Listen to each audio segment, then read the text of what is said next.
կարա ընդհանուր մինչև 100,000-ից 150, 200,000 դրամ աջակցություն ստանա։ Բայց սոցիալական աշխատող գնում է եւ զեկույց է գրում, որ ընտանիքի երեխաները գտնվում են ծայրահեղ սանիտարահիգիենիկ ծայրահեղ պայմաններում։ Երեխաները ապրում են ծայրահեղ սանիտարահիգիենիկ պայմաններում։ Մենք ընդունում ենք, որ այդ մեր տված գումարը չի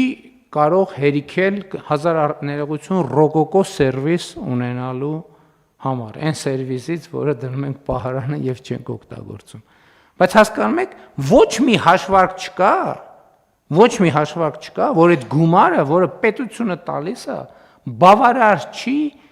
բավարարին մոտիկ սանիտարահիգիենիկ պայմաններ ապահովել այն երեխաների համար, ովքեր բառից բուն իմաստով աղբի մեջ են ապրում մարդիկ։